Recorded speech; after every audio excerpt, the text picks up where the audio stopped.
it wasn't a small amount of money that we spent. So we need to make sure we have leadership buy-in. And of course, leadership wants to know, well, what's our expected ROI? What are we expecting to achieve this? What are our goals and our objectives? So relative to that, it's not them not wanting to do it. Obviously, they want to grow the business, but they want to know, all right, what do we stand to get out of this? Similarly, when we did launch the campaign, we found a little bug in the app, and again, because the product team knew what we were doing, they bought into the vision, it was fixed like that. And I don't know if that was a loud click, but yeah, they just wanted to fix it immediately. Now, again, same thing applies externally, working with external vendors, stakeholders, and potential partners as well. Welcome to How I Made It in Marketing from Marketing Sherpa. We scour pitches from hundreds of creative leaders and uncover specific examples, not just trending ideas or buzzword-laden schmaltz, real-world examples to help you transform yourself as a marketer. Now, here's your host, the Senior Director of Content and Marketing at Marketing Sherpa, Daniel Burstein, to tell you about today's guest. Here's something I get to do as a content writer that I never got to do as a copywriter. I sign my name to my work, and that gets displayed publicly. I'd like to think I was a conscientious writer before, but this makes me 10 times more so. And it's a constant reminder that everything needs to be a certain level of awesome, no filler copy.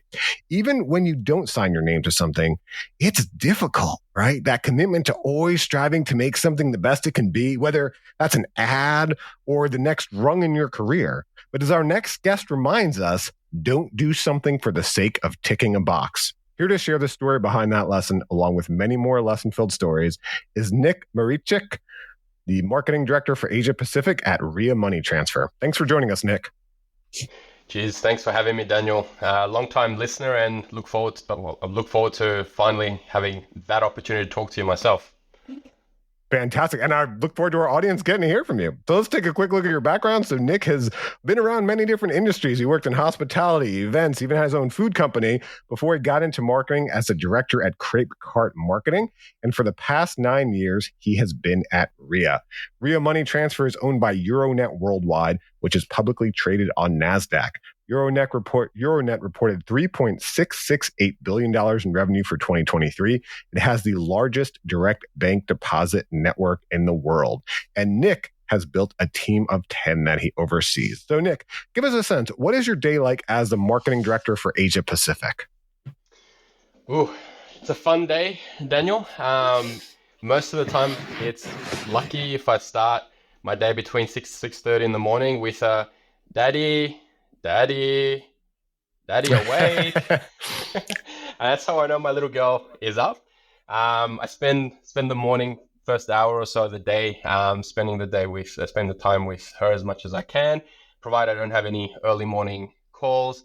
I have my coffee, of course, as you do need to get the day started. We have our breakfast. I get in the office around about 9 a.m. Important to note, our Mondays and our Fridays are work from home, and midweek, Tuesday, Wednesday, and Thursdays are from the office. So those are the days that we really try to get a lot of the collaboration, a lot of the meetings, a lot of the face-to-face time under the belt, because in this day and age, it is important to get that face-to-face time as well. And then we really leverage that Monday and Friday to get a lot of the work done that we just need to put our heads down, concentrate, and get done. So, when we are in the office, it's not just about, the meetings and the face-to-face time. We obviously do work as well, but, that's across planning meetings, one-on-ones, and just overall catch-ups of everything that we do. The way that I like to end my day is actually planning my following day. By blocking time out in the calendar to actually get important things done and wrapped up.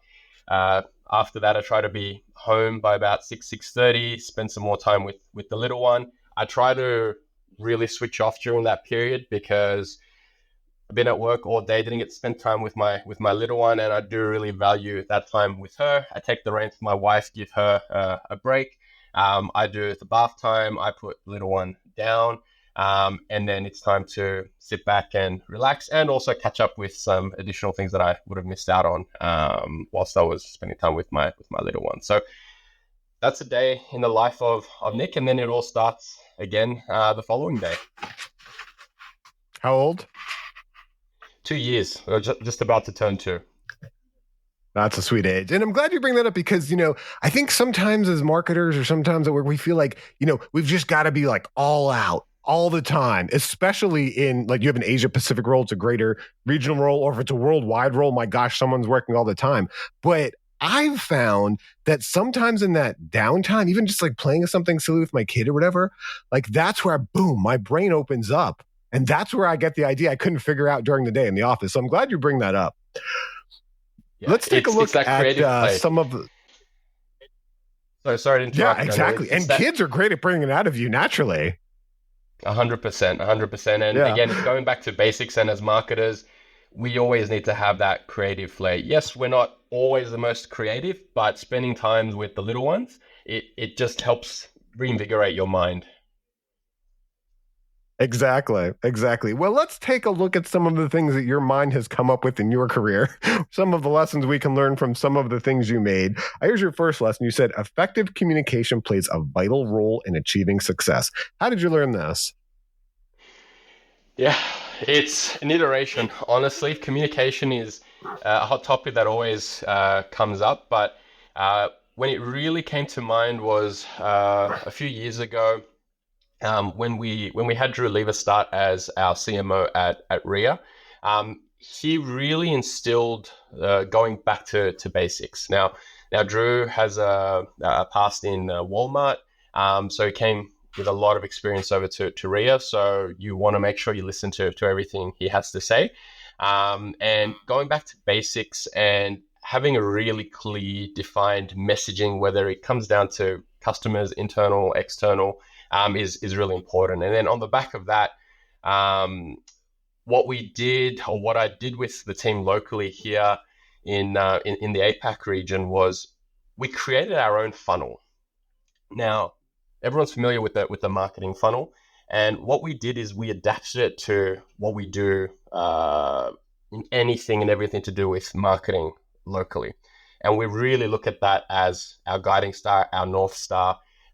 We put tactics and everything that we do at different levels of the marketing funnel. And we just look at that relative to everything that we do. Now, where does the communication aspect come back into it? Well, firstly, it's the guiding star for everything that we do. So it gets funneled down, pardon the pun, to the rest of the team and the organization to know what we do. But at the same time, what we did is we created a messaging scale on the side of the funnel, which helps us define how we actually communicate to customers at different stages of the funnel, because you can't speak to the customer in the same way all the way at the top as you do down at the bottom of the funnel. And then what we have on top of that is a retention piece of that same funnel, which is a completely different messaging as well. So going back to basics has proved to be really, really important. And you'll see through some of the other things we might touch on later, how a lot of what I bring up always relates back to that guiding principle of our North Star, which is the funnel. That's great. So I love when you talk about the messaging on the side, how the messaging. So I would imagine early in the funnel, we're more problem oriented and later we're more solution oriented. Or how do you vary? Let me give you an example real quick. I got pitched by this company, this early AI podcast company, right? And they were wanting to get published on Marketing Sherpa, but they hadn't done anything yet. They didn't have a case study. And so they offered to, hey, use their AI on the How I Made It in Marketing podcast, right? So I took what they created, didn't feel right using it for the How I Made It Marketing podcast, actually, right? But I published it on the Marketing Sherpa blog just very transparently. And I said, hey, here's this company, they created this, you can take a look for yourself. And what I realized is it's kind of like an open demo, right? It always surprised me that companies, one of the most important things is a demo, and they hold on to it so tight, right? They're like, okay, but you need to give us your name and your phone number and your budget and all this stuff before we'll give you the privilege of getting on the sides with a salesperson and doing a demo. So that just gets me back to thinking of when you talk about the funnel, you talk about the messaging on the side, like how do you vary it? Does it start with problem and it gets to solution? Are the solutions only once you deeper into the funnel, once you talk to a sales rep? Are they out there? How do you kind of vary that?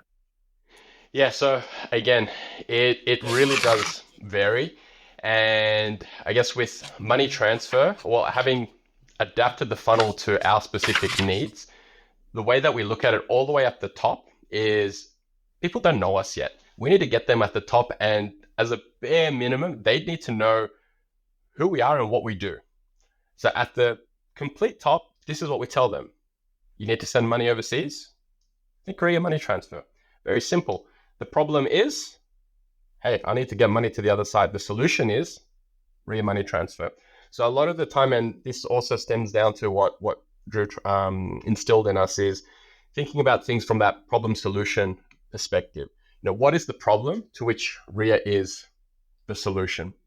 So really honing in on that. And I do have another story where this really hones in around not even looking at it from a problem solution perspective, but addressing those customer pain points.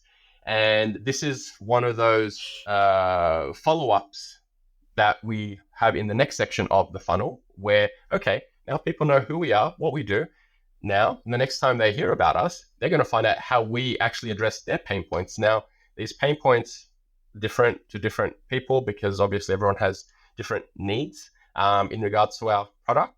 But then now, once we've addressed their relative pain points, the next time they hear about us could be about an offer. It could be about something else to help them actually convert. But we're funneling them through. We're nurturing them to know who we are, why they should trust us, and then we give them an offer down the funnel.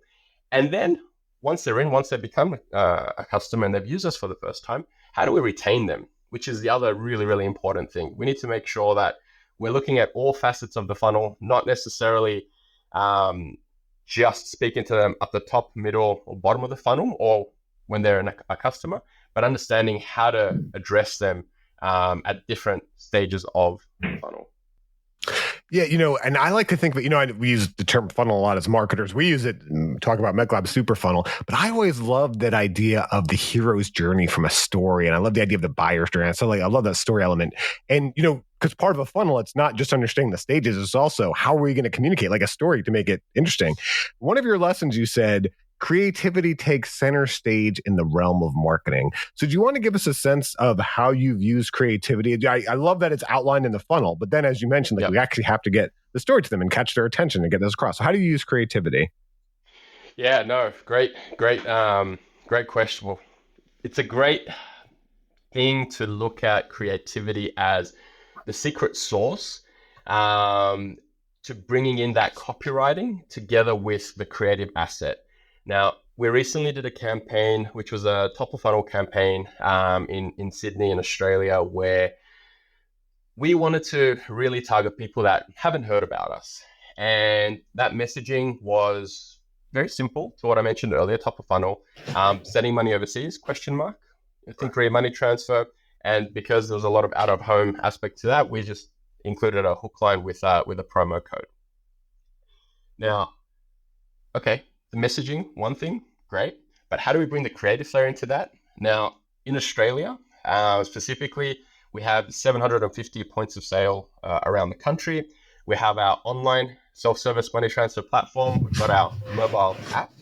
Now, how do we make sure we promote our digital services, but how do we make sure we promote our partners, and how do we make sure that we let people know that they can use us wherever is most convenient to them? How do we really showcase that omni-channel message?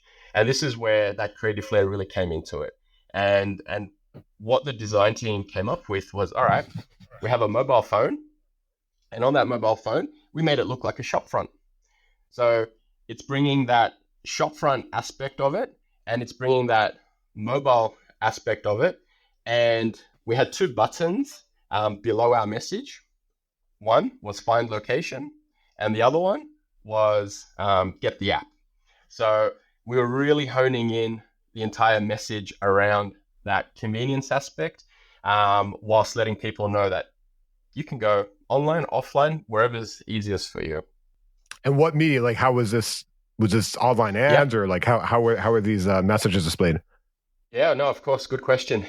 We had both online and offline. So we had out of home. So we were on the trains, we were on billboards, we were the likes of Spotify, we were on your YouTube's, the respective meta platforms, the radio. So it was a larger campaign, and that message shone throughout the respective media, and respective to the different channels as well. And we just made sure everything flowed.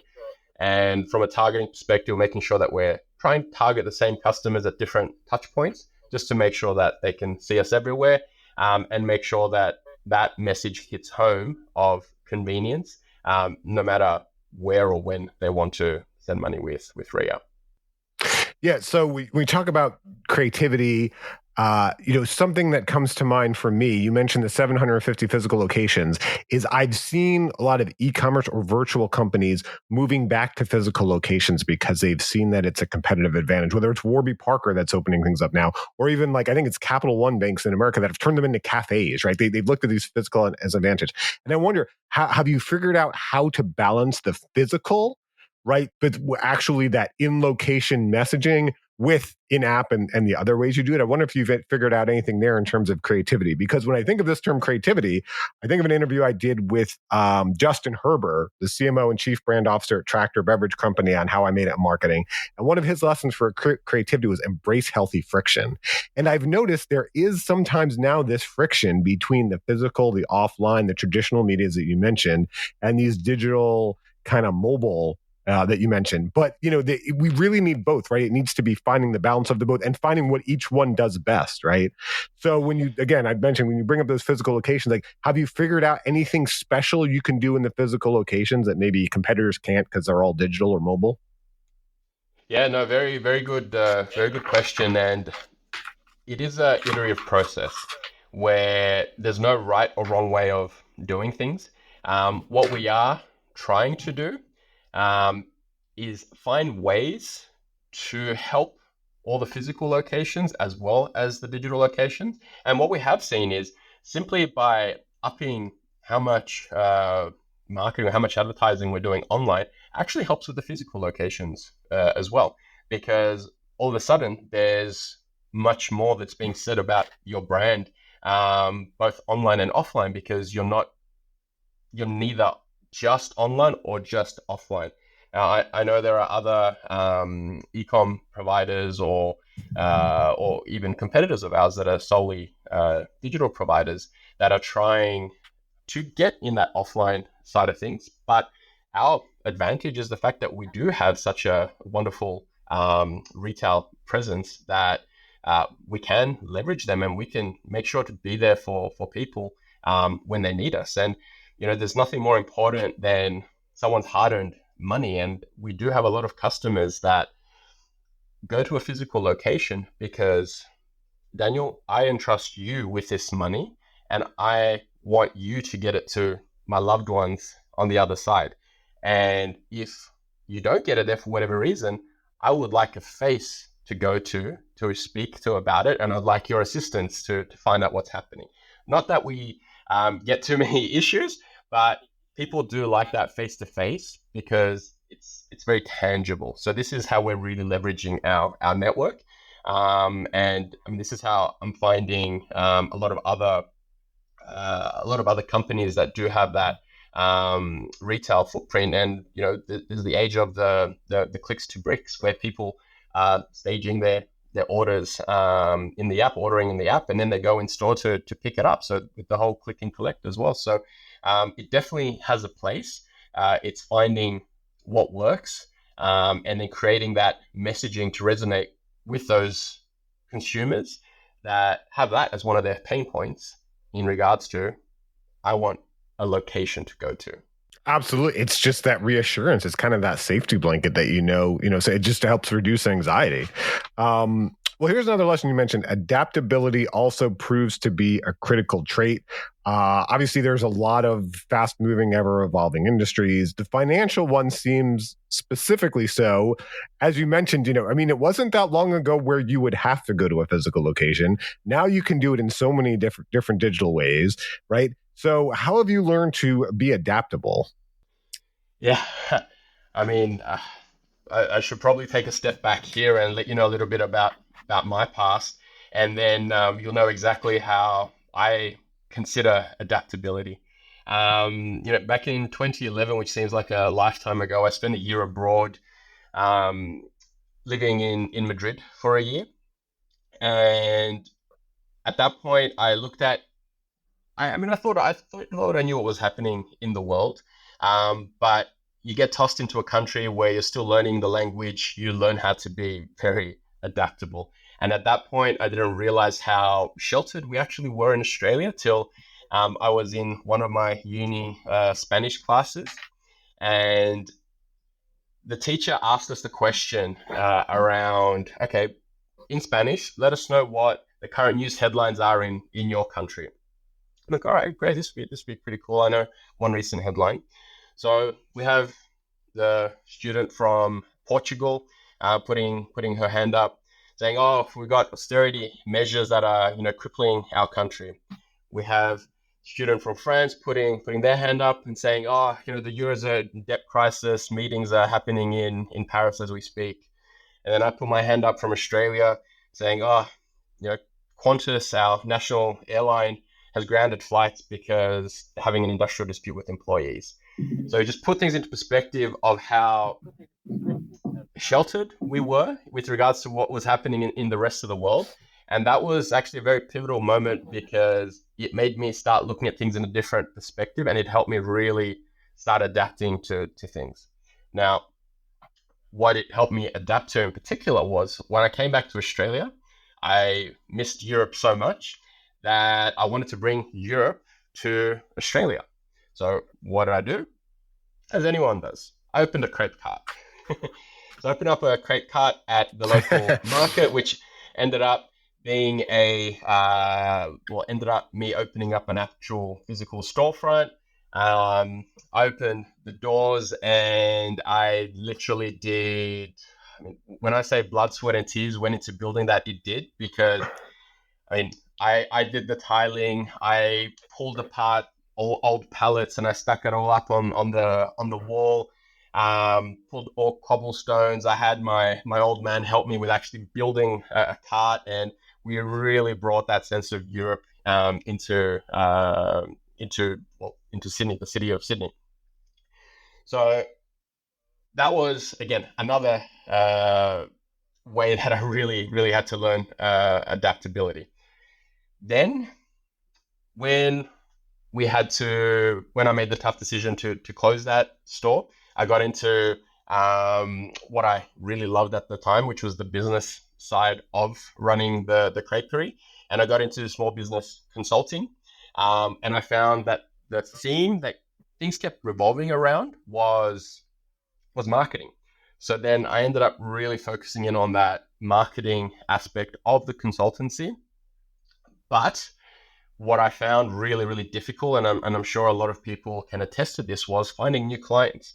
I had a few clients, but what was really difficult was keeping the lights on with only a few clients and struggling to get others in. So I kept my options open, and I was looking for employment at the time as well.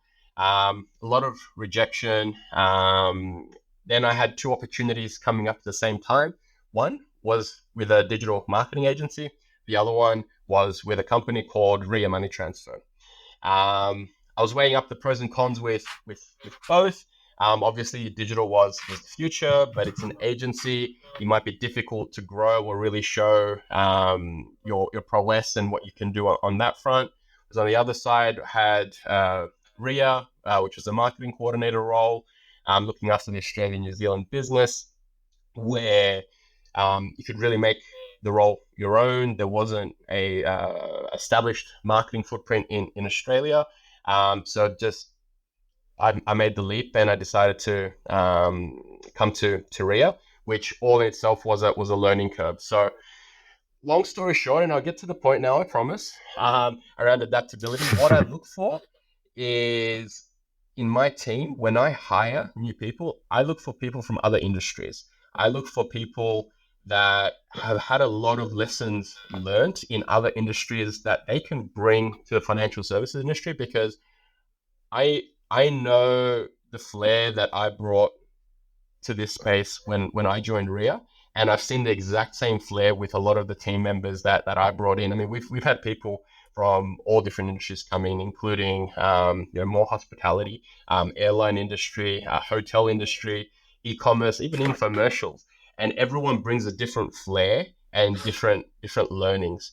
And when we look at adaptability, it's about how do they adapt to what we're currently doing here, but leverage all those learnings they have from those other industry and make it work. And I tell you, Daniel, it is very, very powerful how your space or your niche product actually grows with a lot of these intra-industry learnings that you get. So very, very big believer in that.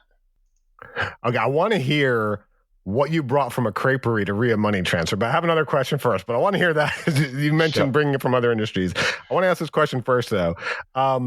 You mentioned these different experiences you had, and you mentioned I love when you said going to that class. You really saw the blind spots of being Australian and seeing how other people look at things. And I wonder, now at this point, though, you've been here 9 years.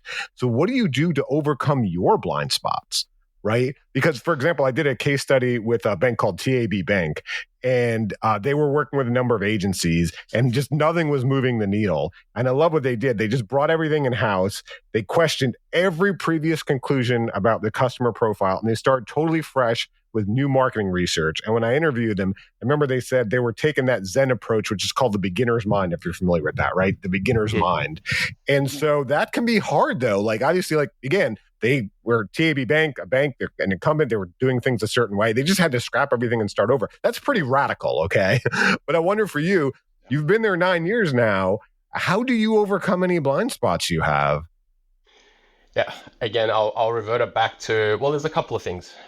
First thing is being surrounded by people without those blind spots, because at times as leaders, we need to be reminded about a lot of things, and getting people from different industries or people that are looking after different facets of the marketing function, it helps ground you as well and look at things from another different perspective, right? Which is incredibly important. Now, the other thing is, it's important not to just constantly be in the office doing your day to day. What is incredibly important is to get out there and visit partners, speak to customers. And what that does is yes, we could have blind spots with regards to the industry and know what is or isn't possible relative to our industry. But speaking to the customers, you learn a lot. And the nature of the customer is changing all the time. As you can imagine, in this world, there's a lot of moving parts. There's a lot of moving people. People are migrating all the time. And as people migrate, they bring new thoughts, new beliefs, new things that you just have to adapt to. So it's incredibly important to be out there in the field and actually speak to them. And at the same time, what you see is what your competitors are doing as well. And that also helps you stay on your toes and know how to, well, I don't like this term, react, but how do you be proactive in your own way, but at the same time, keep in mind, okay, this is what our competitors are doing, but let's not lose sight of our bigger picture because of just reactionary feelings that we have. Right, we get so focused on the competitor, we don't focus on the customer, right? But then I want to ask about the creperie too, the crepe cart. So, what did you learn from there that you brought into RIA? Because I feel like sometimes, as I mentioned, we publish a lot of case studies on Marketing Sherpa, and sometimes the feedback we hear is like, if it's not the exact same situation someone's in, they're like, I can't learn from that. You're working at a very large company now. You were essentially a solopreneur. If we did a case study about a solopreneur, I could see someone in a very large company saying like, "Oh, it's totally different in a big company." So I wonder, was there anything you were able to take into your current role? Yeah, a lot. One of the things that I don't like is how entrepreneurs that have a venture that doesn't succeed in Australia. I don't know if it's like this in the States. I think it's not, but you get looked down on where it's like, oh, you have a business, it failed, didn't do well. But the way that I look at those individuals is that person has a lot of lessons that they learned. Yes, it might not have worked, but they know why and they know what they would have done differently. Now, going back to what I brought to RIA as a result is I really try to bring that personalization, that customization to individual customers. Now, we're talking back 2015 where, digital was still on the up with a lot of things. Customer data platform, CDPs, weren't really a thing. But what I really wanted to do was bring that personalization to customers. So what did I do?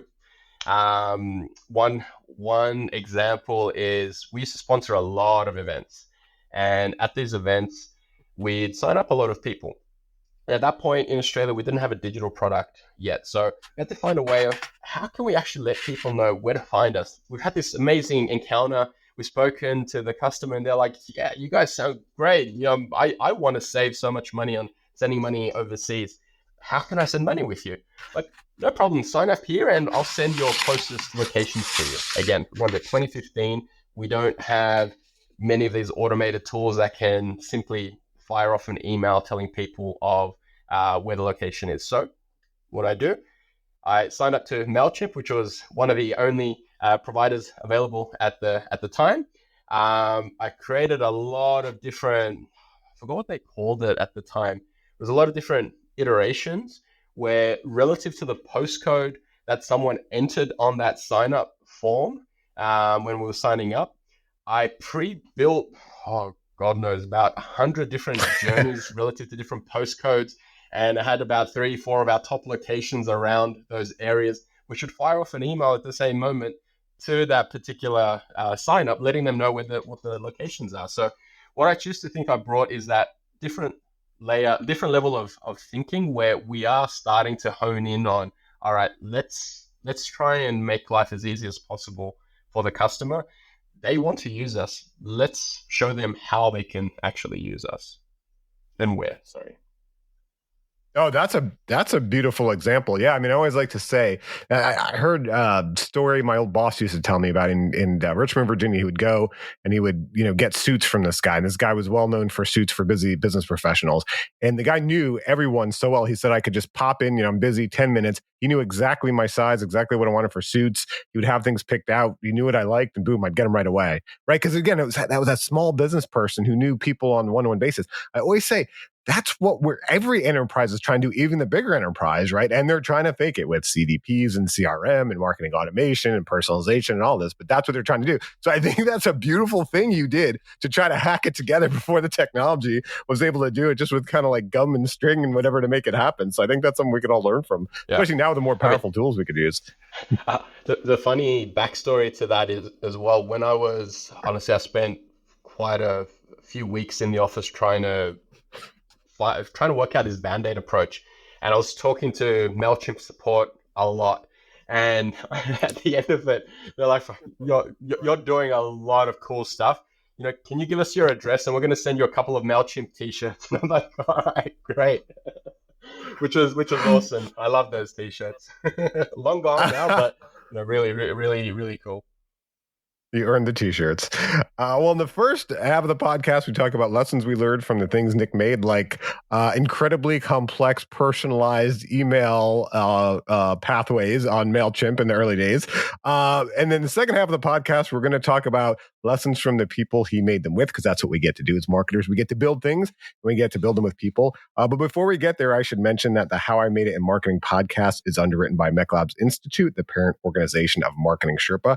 MECLabs AI now has expert assistants, copywriter, project planner, marketing professor, and social media pro. It is totally free to use for now. Just go to meclabsai.com. That's MECLABSAI.com to get these artificial intelligence and expert assistants working for you. All right, that's a new technology I didn't have back then. All right, let's take a look at some lessons from we learned from people we worked with. So you mentioned Paul Johnson. He was an associate professor at UTS Business School when you went there. And I love this lesson. Man, I love this lesson. So good. Don't do something for the sake of ticking a box. So especially as a young college student, like that's not what we want to hear. We just want to get everything done and get on the pathway to success. How did you live this lesson? Oh my God. it's one of those lessons now that you look in hindsight and you're like, it's common sense. You should have just done it in the first place. Why even ask the question? But I'm glad I did, because Yeah. it changed it completely changed the direction of my life, I would say. And I didn't realize this till much later. But where I was at was I needed to finalize an internship that I needed to do as part of my studies, but I couldn't find anything. And I ran the risk of either one, failing, two, doing something I didn't want to do, or three, delay finishing my degree. And all three things I really didn't want to do. Um, you know, I did have the option of doing the internship with my cousin who's a mechanic. Again, my degree had nothing to do with automotives, but again, it would have just ticked the box and I could have done it to get it over and done with. But again, because I really respected Paul, he was actually one of my favorite lecturers and tutors at the time. I, really respected his advice. So I went up to him and I said, "Hey, Paul, what would you do in this situation?" And he said, "Honestly, I can't tell you what to do, but what I will tell you is don't just do something for the sake of doing it. What do you get out of it? What's the value you get from just ticking a box?" And that really, really stuck with me. Needless to say, on the back of that, I I didn't do the internship with my cousin. I really put my head down and I didn't want to delay it either. So I just shot off probably a good 150 emails to different organizations, a lot of cold calling, trying to find an internship that I wanted to do. And I found it. I found, and this was my first taste of the events industry. I got into the events industry, which was my sub major that I was doing at university. And after the internship, I ended up getting full-time employment there as well. And it just worked out. And this is why it really changed the trajectory of what I was doing, because it really gave me a taste of what the industry was about and what is out there, which again was a stepping stone to where I am today. God knows where I'd be today if I didn't get into that, and I'd probably be a mechanic. Which is nothing wrong with being a mechanic. It's just I wasn't the person that liked getting their hands greasy and whatnot. I like getting my hands dirty with getting into things, but grease, I mean, if you haven't tried to get grease out of your hands, I recommend trying it once in your life. Yeah, there's that special orange stuff I've used to get it off. Yeah, it's hard. And you clearly got your hands dirty with MailChimp. But okay, so let me ask. It's one thing to know this lesson ourselves, right? Not ourselves. Now, you mentioned culture when we were talking earlier. How do you instill it in a team, right? That's hard, because this is something that has been sometimes the most frustrating things for me. And I'm sure, in fairness, I've done this myself to others, right? And maybe I didn't notice it. But when I've been on teams where I've seen others do this, is so frustrating. Like, for example, like saying like, oh, like here's the QA manifesto and we followed it exactly and boom, the thing's now live. But then you look at the thing and it just doesn't make sense. Right. And I used like an analogy of when I learned math in school, the teacher would say, okay, calculate it out. But then before you actually fill it out in the test or put in the answer, then gut check it. Like, okay, does this make sense? Like, is this what I thought it would be? It would be like roughly this area of, an answer. And again, that's why I said, like, sometimes where I've seen people just follow a process very rotely and that's their excuse. It's like, well, great, you followed that process, but there needs to be that gut check thing of like, okay, now this thing is live. Does it make sense? So that's something for me. For you, like, how have you led a team to come along to, the culture of a team to also feel this way, not to check a box? It's an easy trap for us all to fall into, right? Yeah, 100%, 100%. And again, even though I've learned this lesson, a lot of the times you're like, "Oh, you know what, it's been a day. How about we just do it this way and get it over and done with?" But then you check yourself and like, Nick, no, we need to address this, or we need to look at it. Again, marketing is an iterative process. Everything, we just need to iterate, iterate, iterate. If something goes out this one time, that's fine. It's a lesson learned, but we iterated on it the next time. So the culture that I like to instill, and that comes back down to my history, is if you're going to fail fast, but learn from it. And similarly in the team, if we do a campaign and it's a flop, and again, as a marketer, every marketer if they're being honest with themselves, has one that flops and ones that work really well. But the ones that are flop, they're very important as well, because there are so many lessons to learn from that you're not going to make the next time. So within our team specifically, that's the culture that I like to instill, where the team's not afraid to do things. I really like them to be empowered to make these decisions themselves. And I look at myself as being that consultant to guide them in the direction to go, but have enough room to make those decisions themselves. But all this also stems from having that right team. I read the Netflix book. I can't remember what it's called, but I think No Culture or something like that by Reed Hastings, and it was an eye opener with how important it is to get the right team behind you with regards to culture. So before getting to a stage where you can trust your team to make these mistakes, you need to make sure that the people you bring into the team and the organization are that cultural fit, firstly for the organization, and secondly for your respective team. Because if you're bringing the wrong person, doesn't matter how skillful they are, they don't get along with others, they don't work well with others. I mean, everything is mute. You're gonna, as a manager, you're gonna be spending more time dealing with the team culture clashes than you will with actually, having that high productivity, effective team to manage. So, long story short, I really like them to be empowered and learn from lessons if things don't go well. Obviously, if it's something that is completely way off, that's when we step in and we really have to work with the team. But yeah, I really like letting them make their own, or pave their own path, as long as it's within our North Star trajectory of the marketing funnel. So even in the Southern Hemisphere, it's called the North Star, just so I'm clear. You guys don't call it the South Star?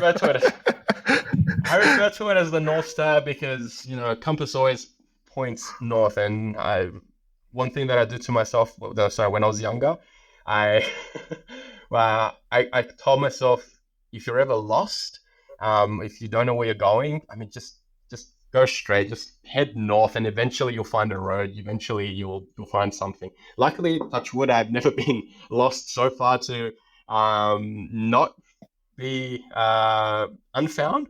But that's why I still stick to the North Star analogy. That's awesome. I'm sure it also helps to live on an island. You can only, it's a big island, but you can only go so far, right? Daniel, it's a big island, but it's so far from everything. That's why I loved the year I spent abroad in Madrid, where it was just eye-opening, all the different countries I traveled to, and it just opens your mind. Yeah, and no joke. I mean, that's important for a lot of us that work on international teams. Actually, your last lesson, I want to talk about, learning from other cultures. That's more than just a point of curiosity. It's what we need to be effective marketing leaders. But let's first talk about, I love this. Win-win is the concept of not being your way or my way. It is a better way, a higher way. And of course, this is a very famous lesson from Stephen Covey. So how have you embraced this lesson from Covey? How have you used it in your career? I'm also a Covey fan. Yeah, I'm a big Covey fan. I'll admit, I first started the book and it took me a while to get back into it because life got in the way. But when I did finish it, I mean, the guy is still relevant today as it was when he wrote the book. But it's brilliant. The win-win philosophy, I like to apply that both from an internal and an external perspective. So internal in regards to dealing with other departments and other team members, where making sure that everyone you work with gets a win, right? Because you want to make sure you build synergies with other departments, because then they want to help you with whatever it is that you have to do. And what's important in this respect is not to reframe getting questioned by other teammates or team members or departments or leadership or whoever it may be as, they're questioning you because they don't believe what you're doing. If you read between the line, they want to know what the win is. What does this organization get? What does their department? What does them as a teammate? What do they get? What's their win? So, for example, the campaign I alluded to earlier, the out of home it wasn't a small amount of money that we spent. So we need to make sure we have leadership buy-in. And of course, leadership wants to know, well, what's our expected ROI? What are we expecting to achieve with this? What are our goals and our objectives? So relative to that, it's not them not wanting to do it. Obviously, they want to grow the business, but they want to know, all right, what do we stand to get out of this? Similarly, when we did launch the campaign, we found a little bug in the app. And again, because the product team knew what we were doing, they bought into the vision, it was fixed like that. And I don't know if that was a loud click, but they just wanted to fix it immediately. Now, again, same thing applies externally, working with external vendors, stakeholders, and potential partners as well. I've got a couple of really cool examples with partnerships that we've had with other companies as well. One that comes to mind is in Australia a few years ago, we had a partnership with AirAsia.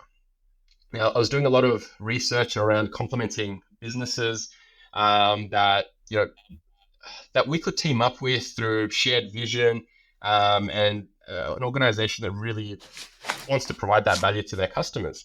And this is where it came across AirAsia, where they're a reliable, low-cost airline that really wants to provide that value to the customer to get back home to their loved ones. We help people send money to their loved ones.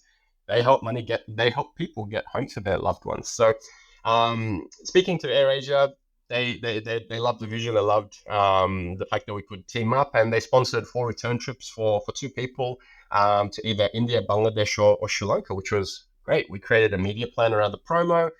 In hindsight, I will admit the headline, now that we have our North Star, this was before we had our North Star and our messaging scale, could have been a bit better. We kept it very simple in terms of send money, win flights, which again, this is not along that problem solution path or where we were targeting in the funnel, but still lessons learned. Now, what was the win for AirAsia? Well, they had a new they had a targeted audience reach that they could reach out to. This audience is from an Indian, Bangladeshi, Sri Lankan background. We speak directly to them through RIA Money Transfer because they send money home through us all the time. And these are the communities that AirAsia is trying to tap into, not necessarily people that are trying to go on a holiday to those countries as well, but there's people that are also traveling to go home to visit family as well. So that was a really, really big thing. And what was the win for RIA? Well, added value to our customers. I mean, customers didn't need to do anything more than just send money, which is what they're used to doing with us. And all of a sudden, now they had the opportunity to potentially win a trip to go back and visit their loved ones, as well as sending the funds. So that was a great partnership. And another one that comes to mind, which was actually really, really fun, was the KFC partnership we had in Malaysia. Now, I know what you're thinking, Daniel. How does KFC and money transfer relate at all?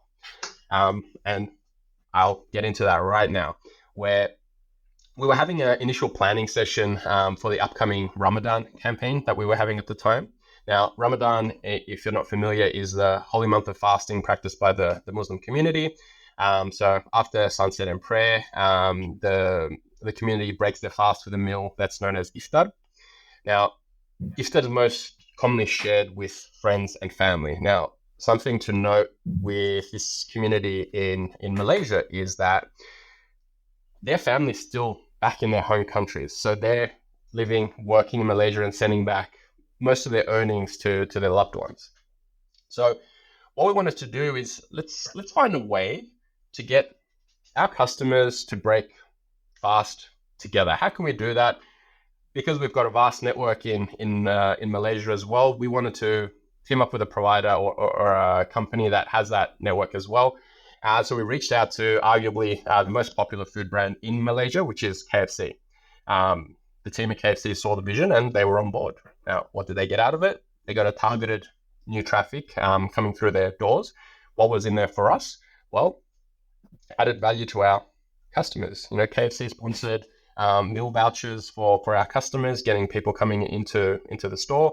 I mean, this wasn't necessarily a target market that KFC saw themselves wanting to target, but because the opportunity was there, and it's a sizable market, not just in Malaysia, but even in Australia and growing, and actually worldwide, because of the global movement of people. And people have that need to send money. So it was a no-brainer for KFC to team up with us at the time, which again it was just fantastic to deal with, to work with those brands, where we win, they win, and everyone wins. So those are some great examples of the kind of the win-win between partnerships and inside your organization. Something that really strikes me about the product you sell is there's kind of another win-win you have to have there. And there's, because there's two sides of a transaction, right? There's the sender and there's the receiver. And so I wonder if there's anything special. I know it seems like a lot of the campaigns we talked about have kind of been more focused on the sender of the send money. Is there anything special you do to focus on the receiver to want them to get money through RIA Money Transfer? And I ask because really every organization has this challenge in some way. Any brand that you're listening, because there's the influencer, right? I mean, we've got the purchaser and the influencer. And I know for me, like when I've done money transfer, sometimes it's like, or when I've gotten it, sometimes like, oh no, don't send it on that one. I don't use that one. Can you send it on this one instead? So what can we learn from you for having a win-win where we're not just focused on the purchaser, we're focused on the influencer as well? What do you do for the other side of that transaction?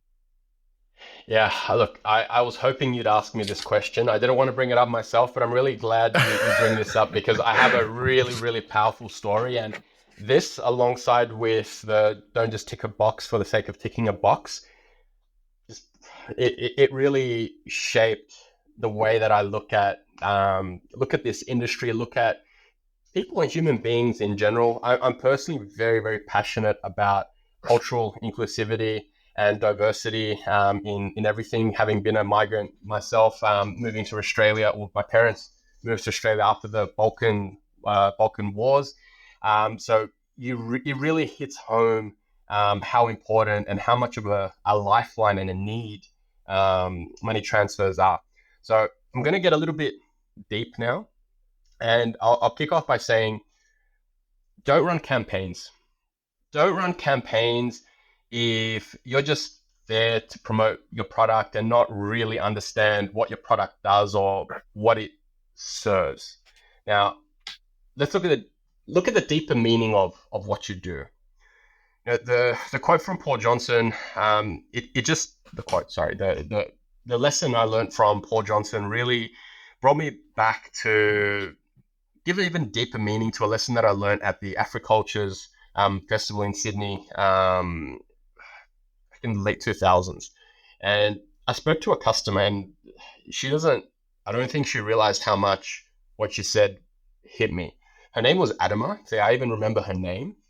And it really redefined my perspective on how I look at any product that I market, not just money transfers. And it's look at that deeper meaning. She put into perspective what RIA meant to her. She was a customer.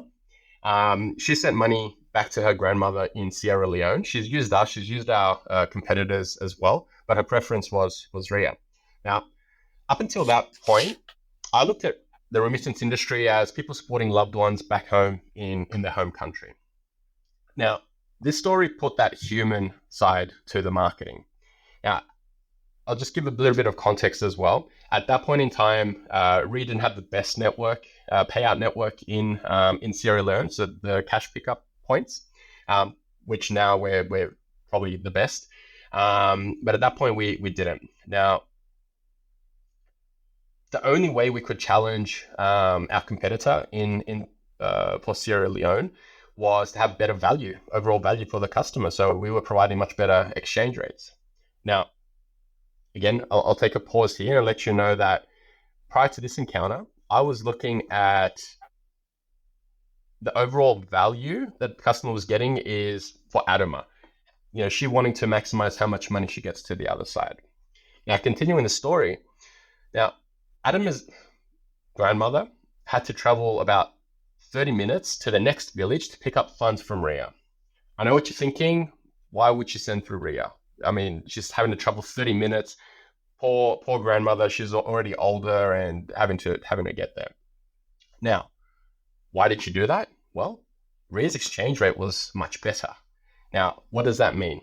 That means that Adama's grandma could get $5 extra. $5 extra. I don't know, five, that doesn't seem much to us at all. But what did that mean to her grandma?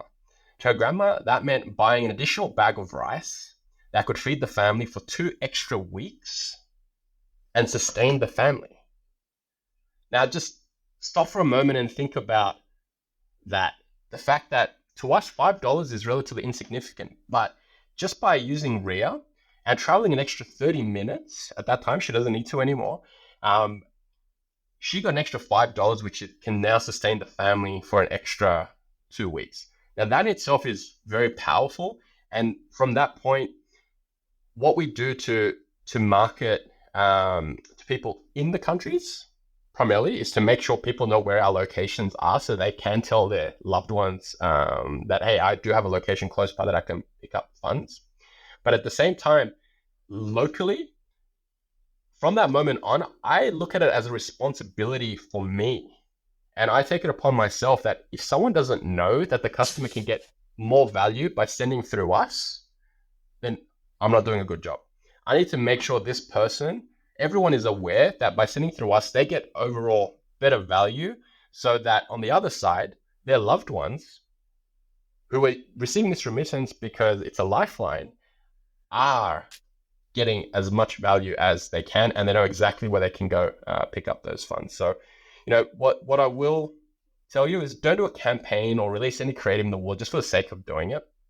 Have to think about what the product service actually achieve or is looking to achieve to solve someone's problem or alleviate their pain points. Don't just do something for the sake of doing it. No, that's beautiful on two levels. One, that RIA realized it didn't have a value proposition. And so it had to do something that didn't have a value proposition in terms in that country yet of having a big enough network. And so it offered a better value exchange. That's one, that is awesome right there. There are so many companies that would try to just solve that with marketing, right? They'd be like, well, we have a worse value exchange. We don't have as many locations. Let's sponsor the local soccer team, right? Let's just throw a bunch of ads at it. Let's throw a bunch of money at it. So one, that is a thing of beauty in itself to create a value proposition. The company created a value proposition where one did not exist. Now, the second level, which I love, and as you said, that's what we get to do as marketers, right? So we live in this capitalist society, right? And all organizations do is they create value, right? Hopefully in a good way. And then we as marketers, that's what we get to do. It's not just campaigns or it's not just slogans or ads or headlines, right? It's we're helping people who will be served by that value understand that value. And that's what you do with that campaign. So we call it marketing, but as you said, that's communication. That's a thing of beauty. That's really connecting humans to what they need. So bravo. I love that, Nick. Want to end with one last story here. It is amazing what we get to do. And what I love about being a marketer is that every day is different. You come into the office and you go out into the field. You choose what you want to do from the perspective of it's all within the realm of possibility should you want it to be in the realm of possibility. But you just need to make sure that you're doing what is in the best interest of getting that customer. It's not about, just letting them know, hey, we exist. It's about actually getting them to realize why they should use you or why, what you're going to do to help alleviate their current pain points. Because, hey, they're probably using a competitor. If they have that need, they're using a competitor. But why should they use you? What pain points are they having with a competitor that you can help alleviate? Well, that's one of the hardest things to do, though, not just as a marketer, but as a human. So as I was talking about blind spots before, why should they use us? Because we're the best, right? I mean, because you work in a company, you get that company theory. I'm sure when you go into your office, Nick, I know it's only a few days a week. I'm sure there's the company's logo and color splashed around. I'm sure you have a nice break room. I'm sure it's this beautiful office. It's great to feel like this is amazing, right? But no one in Sierra Leone knows that. Right. So we kind of have to, and that's why I like what you're saying. We're talking to the customers and understand them, get out of that team-based mindset of, hey, rah, rah, rah, it's our team. We're the best. That's why you should use us too. Actually understanding that customer need, actually being able to serve it, understanding that woman has to walk for 30 minutes to get the money and understanding what would make that worthwhile to her and change her life. That is the beauty of it. I love that. Let me end with one last lesson here from you. And I love this. So this is actually the second lesson about adaptability. This is how important you think adaptability is for marketers. You mentioned that, and this is good. Adaptability is pivotal in all facets of the term. And originally, when we were talking about adaptability, I think we were talking more about, both for the company and for your career to understand in these fast changing, times and fast changing industries we have. I think this lesson, to me, it's a lot more personal. So you want to kind of take us into this and how we can all kind of work together? Yeah, definitely. This is a doozy. If I look back in hindsight, that I definitely should have thought about much more before I went in for it. But it was during my first trip to Malaysia, to our HQ in Malaysia, and it was a very productive week. Got a lot done, met a lot of new faces, and I had a colleague who gave a gift to me, and also a gift to take back to a couple of other team members here in the Sydney office. And as a thank you, as customary, in those instances, I hug my colleague, saying thank you so much, really appreciate it. But at that point, when I hugged my colleague, I realized, oh, Nick, you're in Malaysia, you're not in Australia. And I could feel it in my colleague as well, where she was very tense.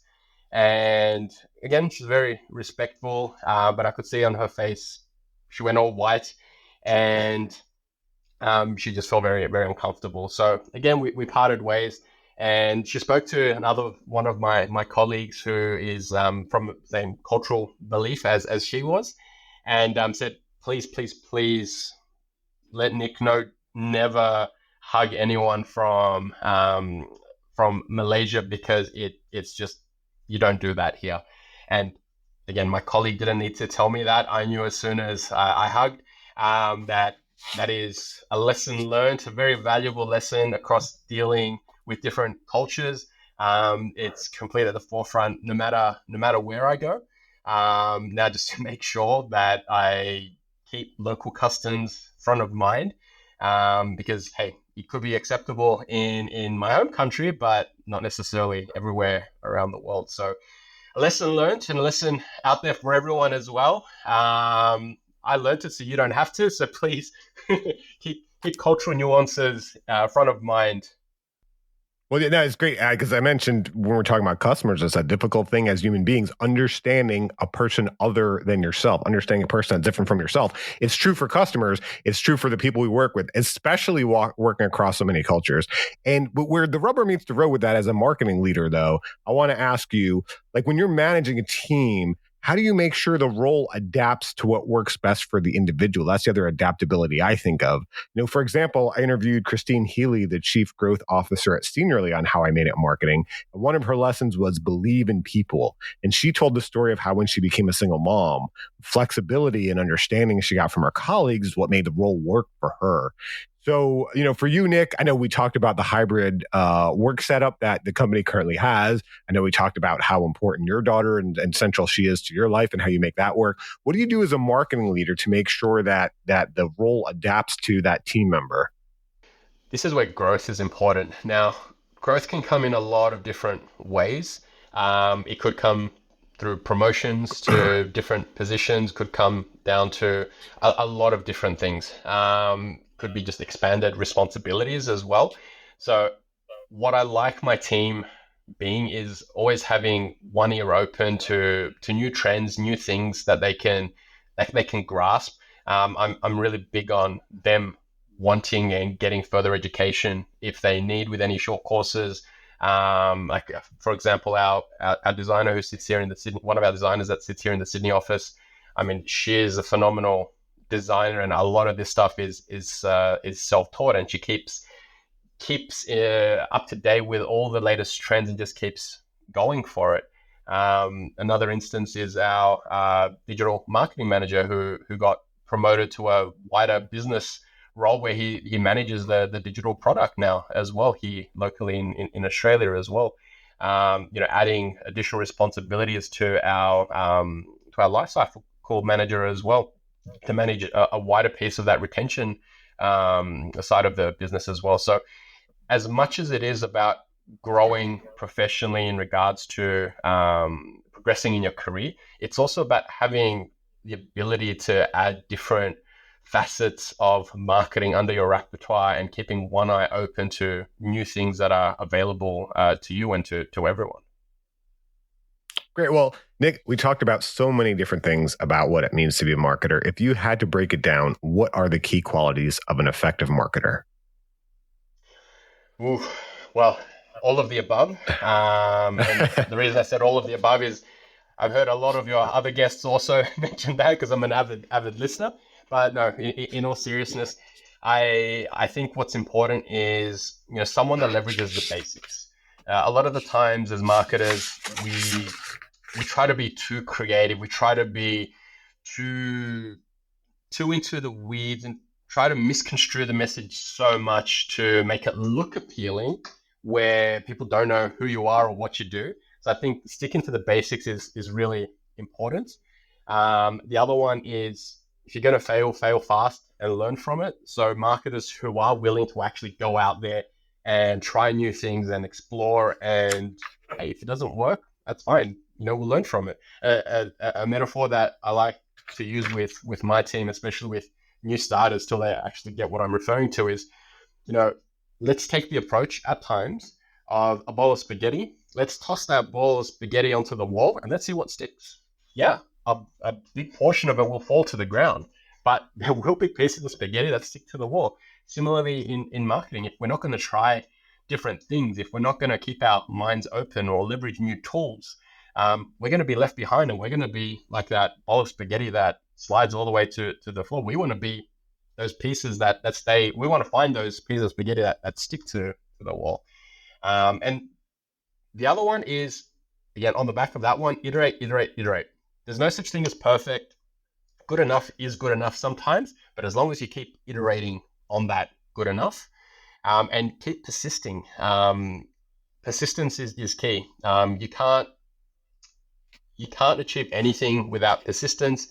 You need to have that go hard or go home mentality where you're just constantly striving for everything that you can do. Just be focused and keep going for it, because what's the worst that happens? You learn a lesson, perfect, because next time you won't run into the same issues because you would have already learned from it. Well, I want to mention we had some tech difficulties at the beginning of this recording, and Nick had persistence. He stuck with it. He didn't give up. I wasn't sure if we were going to be able to record, but I'm so glad we did, Nick, because I learned a lot from you today. Thank you so much for your time. Cheers. Thanks for having me, Daniel. It's been a pleasure. And thank you to everyone for listening. Thank you for joining us for How I Made It in Marketing with Daniel Burstein. Now that you've gotten inspiration for transforming yourself as a marketer, get some ideas for your next marketing campaign from Marketing Sherpa's extensive library of free case studies at marketingsherpa.com. That's marketingsherpa.com.